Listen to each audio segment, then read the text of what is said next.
महाराज ने कुछ खाया कि नहीं खाया, ऐसे मैं फ़ोन करके पूछती रहती थी। तो जिस दिन महाराज जी अब प्रकट हुए, उस दिन उससे 1 दिन पहले मैं और राजू भैया दोनों क्योंकि पुष्पा बावन गोस्वामी महाराज जी के जन्मदिन था, आविर्भाव तिथि थी, तो हम दोनों वृंदावन गए थे, मथुरा से वृंदावन गए थे। तो शाम को ही पहुँचे थे।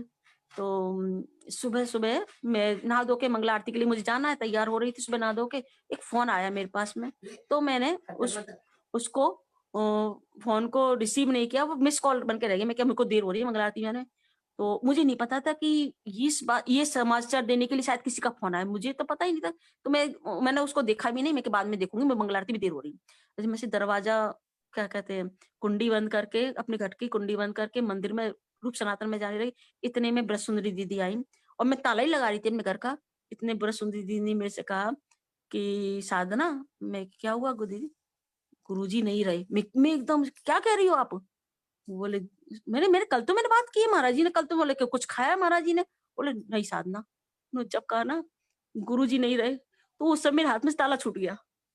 मैं क्या कह रही हूँ? और मैं मंगला आरती में खड़ी और मुझे मंगला आरती में बिल्कुल क्या आरती हो रही मैं नहीं देख रही हूँ। बस मैं सिर्फ रोती आ रही हूँ और मेरा रोना ही नहीं बंद हो रहा है। तो जयदेव बाबा बोले, "अरे गुड्डी तू इतना क्यों रो रही है?" ऐसे बोले, "अरे हमारे गुरुजी अच्छी जगह गए हैं ना, तू हमारे गुरुजी का इतने धाम में गए तू उनका इतना क्यों रो रही है?" तो मेरा तो जैसे मेरे शरीर में से जान निकल गई। इस तरह से मैं पुतली की तरह से खड़ी। फिर धीरे-धीरे करके सावित्री दीदी ने बोला कि तुमको चलना है, समाधि में चलना है तो तुम विदेशी हो, क्योंकि विदेशी लोग ही रजिस्टर कर रहे थे, वो सारे नाम को रजिस्ट्रेशन कर रहे थे, कौन-कौन जाएगा, क्या तुम तुरंत तुम जाओ गोपीनाथ भवन में जाओ और वहाँ पे जाकर उनसे नाम लिखवाओ। फिर उनका नाम लिखवा के फिर मैं गुरुदेव के प्लेन से गए थे, प्लेन से जाके गुरुदेव के उस समय सुबह 3 बजे पहुँच गए थे और दोपहर में समाधि हुई थी।